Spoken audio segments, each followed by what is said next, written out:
Hello everyone, welcome to my platform. আমি হৈমন্তিকা দাস, বর্তমানে WBCS executive officer হিসেবে কর্মরত রয়েছে। খুব সদ্য আমাদের ওয়েস্ট বেঙ্গল পাবলিক সার্ভিস কমিশনের পক্ষ থেকে ডাব্লিউবিসিএস এর 2024-এর ডিটেলস নোটিফিকেশন পাবলিশ করা হয়েছে।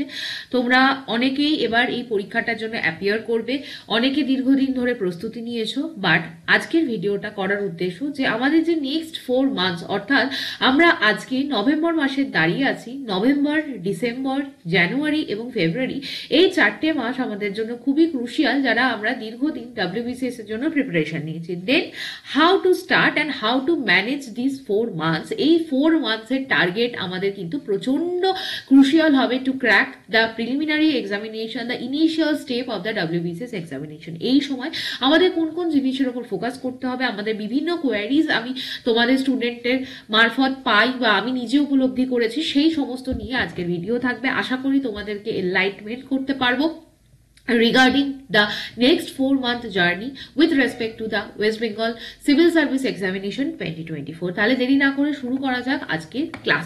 প্রথমত আমি বলবো যে এই যে 4 মান্থসে তোমাদের সিলেবাস সম্বন্ধে একটা ক্লিয়ার কাট ধারণা থাকা উচিত। যারা অনেকে দিয়েছো তারাও কিন্তু একবার দেখে নেবে যে সিলেবাসটাকে তোমরা তোমাদের অ্যাকর্ডিংলি কিভাবে ভাগ করতে পারছো। ফর এক্সাম্পল, একজন সায়েন্সের স্টুডেন্ট, তার কাছে কিন্তু সায়েন্সের যে পেপারগুলোকে হ্যান্ডেল করা একটু হলেও সহজতর।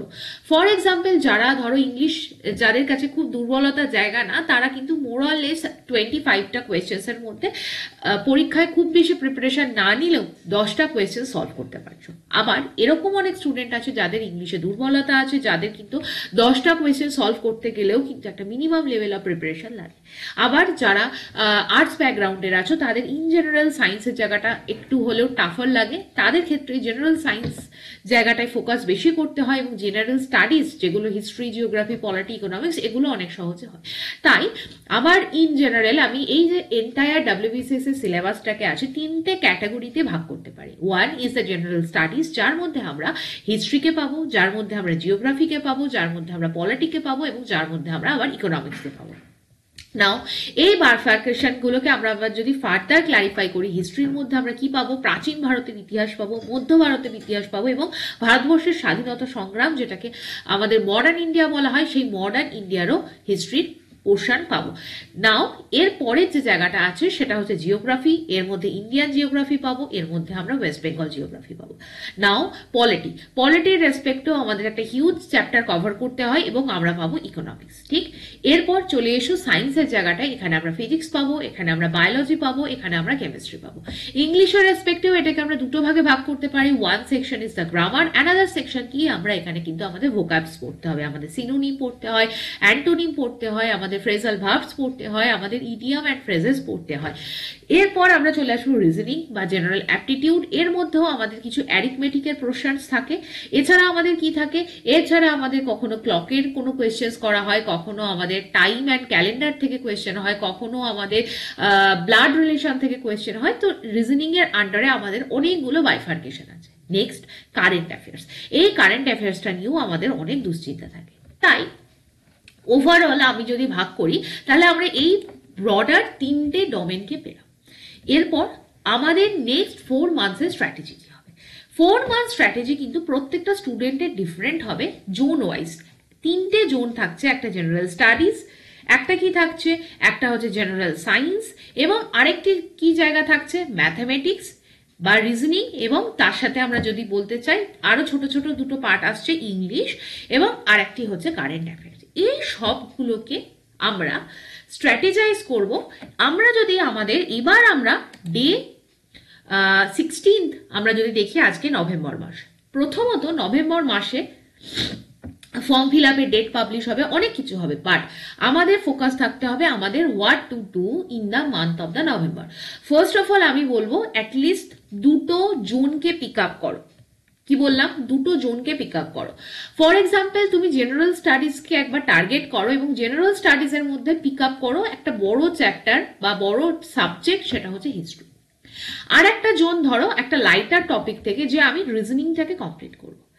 এইভাবে আরো আমরা একটা অল্টারনেটিভ অপশন কি নিতে পারি, আমরা এই নভেম্বর মাসে কমপ্লিট করতে পারি ধরো ফর এক্সাম্পল বায়োলজি, ফিজিক্স, এবং আমরা টার্গেট করতে পারি আমরা জিওগ্রাফির, ওয়েস্ট বেঙ্গল জিওগ্রাফি এবং ইন্ডিয়ান জিওগ্রাফিকে কমপ্লিট করব।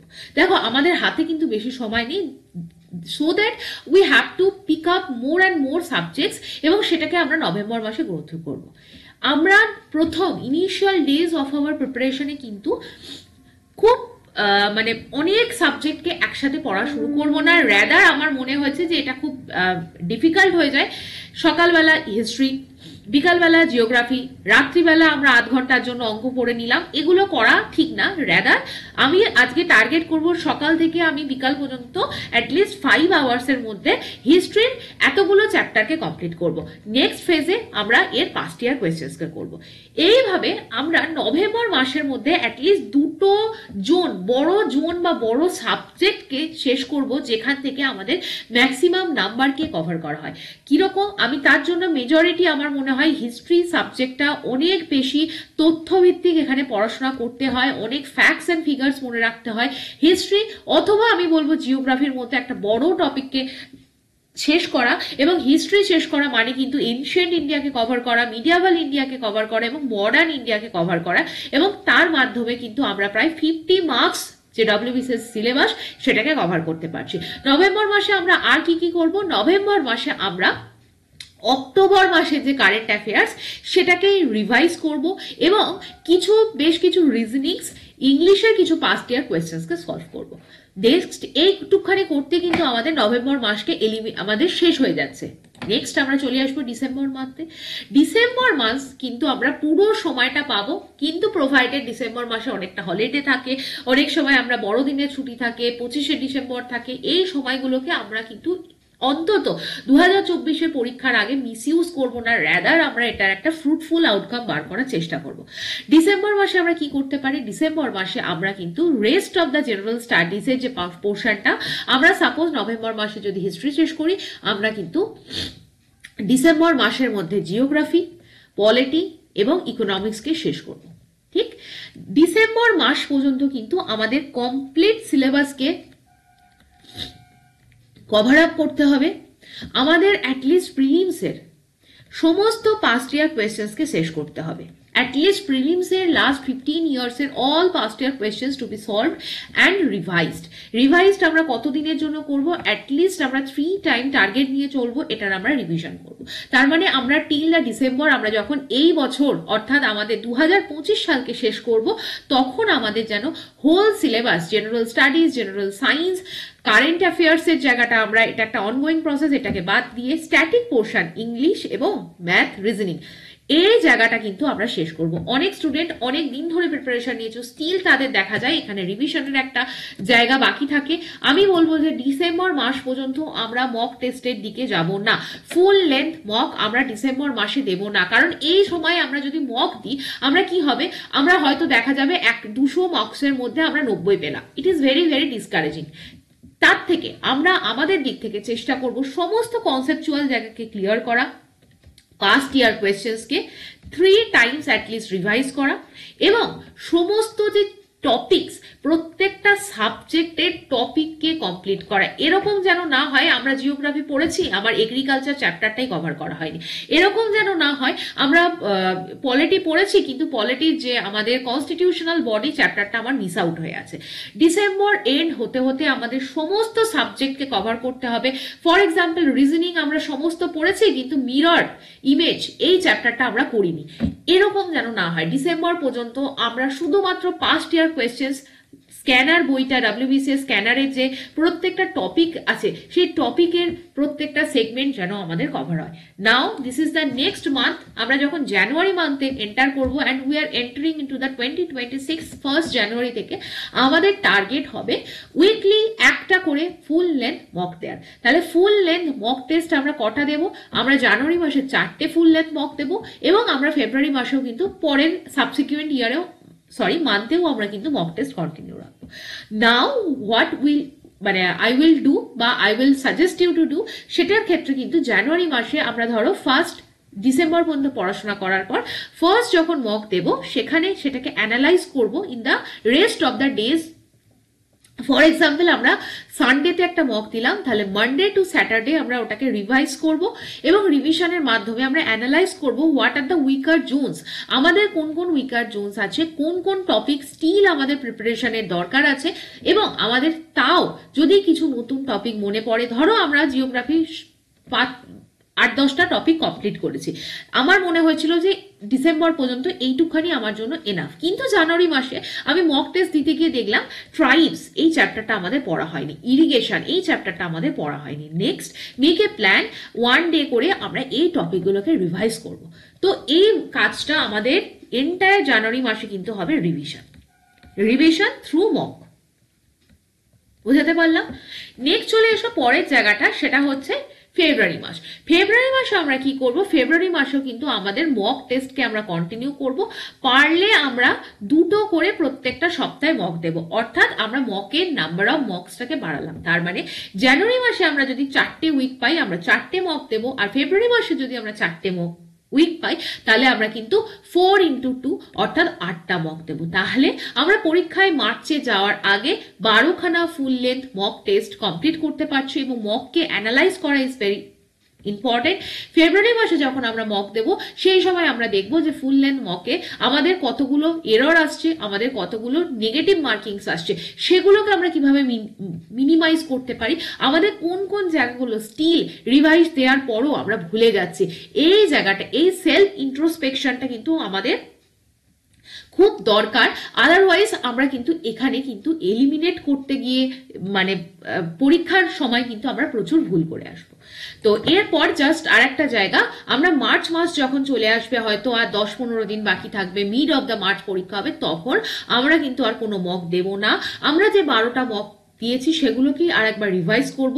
আমরা আর একটা কি করব, মার্চ মাসে অল পাস্ট ইয়ার কোয়েশ্চেন্সকে আরো 2 টাইমস রিভিশন দেবো। তাহলে টোটাল পাস্ট ইয়ার কোয়েশ্চেন্সকে আমরা 5 টাইমস রিভিশন যদি পরীক্ষায় দিয়ে যেতে পারি, আমার মনে হয় it is the best thing.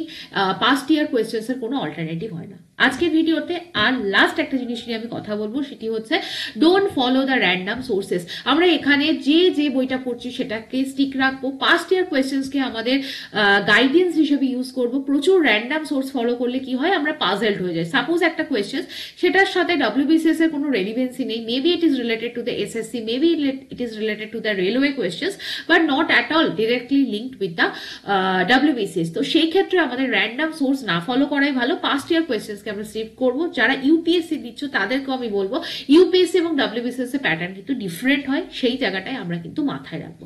Focus করব আমরা কনসেপচুয়াল ক্ল্যারিটি রেসপেক্টে কি পড়ছি সেটা আদেও আমাদের রেলিভেন্ট কিনা। আমরা আমাদের উইকার সাবজেক্টকে আগে টার্গেট করব। উইকার সাবজেক্টকে কিন্তু একটা প্ল্যাটফর্ম দেওয়া, একটা মিনিমাম জায়গায় নিয়ে আসা দায়বদ্ধতা আমাদের প্রত্যেকটা স্টুডেন্টের উপর পড়তায়। আদারওয়াইজ কিন্তু আমরা কোথাও একটা প্রচুর ভালো মার্কস করছি আর কোথাও 25টার মধ্যে 5 থেকে 10টার বেশি অ্যাটেম্প্ট করতে পারছি না। This is the blunder thing. Hopefully আজকের এই পুরো জায়গাটা আমি বোঝাতে পেরেছি, তোমাদেরকে কিছুটা হাইলাইট করতে পেরেছি কিভাবে আমরা প্রিপারেশন নেব। তোমরা কেউ যদি আমার সাথে যুক্ত থেকেও এই WBCS এর গাইডেন্সের জায়গাটা এনরোল করতে চাও, তাহলে আমার সাথে কন্ট্যাক্ট করতে পারো। সমস্ত ভিডিও তোমাদেরকে আমি প্রোভাইড করব, জাস্ট ইন এ পট। যদি তোমরা সবকিছুকে একসাথে নিয়ে কোথায় পড়বো, এত কম সময়ের মধ্যে কিভাবে তোমরা ওরিয়েন্ট করবে নিজেদের, সেই জায়গাগুলো যদি বুঝতে অসুবিধা থাকে, অলরেডি জাস্ট আমি আমার গাইডেন্স ব্যাচে এনরোল করলে সেক্ষেত্রে আমি কিন্তু তোমাদেরকে সমস্ত ভিডিও দিয়ে দেবো। জাস্ট তোমাদের কাজ হবে ভিডিওগুলোকে দেখা এবং পাস্ট ইয়ার কোয়েশ্চেন সলভ করা। টাইম টু টাইম এই সময়টা আমি জানি প্রচন্ড তোমাদের ক্রুশিয়াল থাকে, মেন্টাল অ্যাংজাইটি থাকে, অনেকের অন্যান্য অনেক পরীক্ষা আছে, ক্লার্কশিপ আছে, অনেকে NTPCর পরীক্ষা দিচ্ছ, সেই সমস্তটা নিয়ে WBCS কে কিভাবে চলবে, কোনটা পড়তে হয়, এই প্রচুর ডাউটস থাকে, সেগুলোকে অ্যাড্রেস করা আমি টাইম টু টাইম তোমাদের হেল্প করতে পারি। টপিক ওয়াইজ আনকমন কিছু কোয়েশ্চেন্স, টুইস্টেড কোয়েশ্চেন্স কোন জায়গা থেকে কিভাবে আসে সেগুলো নিয়ে অনলাইন আমাদের ইন্টারঅ্যাক্টিভ ক্লাস থাকে। এছাড়া প্রি রেকর্ডেড ভিডিও তো প্রোভাইড করবোই, এবং বেশ কিছু স্যাম্পল মক টেস্ট আমি নিজে রেডি করব, তোমাদেরকে দেব। সেকশনাল কোয়েশ্চেন্স অ্যান্সার তোমাদেরকে প্রোভাইড করবো, এবং all the things will be covered under the WBCS guidance programme. তোমরা যদি কেউ মেল করে জানাও এনরোল করতে চাও, তাহলে তোমাদের নাম এবং ফোন নাম্বার মেনশন করো। This is the mail ID link তোমরা ডেসক্রিপশন বক্স থেকে এবং ফার্স্ট পিন কমেন্ট সেকশন থেকে অ্যাড্রেস করতে পারবে, অ্যাক্সেস করতে পারবে। This is the QR code. Telegram চ্যানেলে যুক্ত থেকো, লাইক করো, শেয়ার করো, সাবস্ক্রাইব করো। মেল আইডিটা ফার্স্ট পিন কমেন্টে তোমাদের আমি দিয়ে দিচ্ছি। পিন কমেন্টে থেকে মেল আইডিটাকে অ্যাক্সেস করে তোমরা মেল করো। তোমরা WBCS এর জন্য সিরিয়াসলি প্রিপারেশন নিতে চাইলে এই 4টে মাস তোমরা প্রিপারেশন নিও। আই থিঙ্ক তোমাদের যে standard of preparation it will be increased and this is not for the preliminary batch. আমি তোমাদেরকে মেনশন করে দিচ্ছি, ওয়ান টাইম এনরোলমেন্টের মাধ্যমে তোমরা এন্টায়ার যে WBCS till the mains examination প্রত্যেক সপ্তাহে ক্লাস থাকবে। এছাড়া প্রি রেকর্ডেড ভিডিওটার মাধ্যমে সমস্ত WBCS এর সিলেবাসকে কভার করা আছে।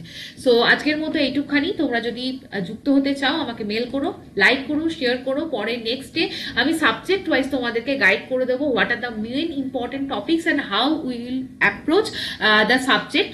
তো এইটুকখানি। কেমন লাগলো জানিও। ভালো থেকো, সুস্থ থেকো, সুস্থভাবে পড়াশোনা করো।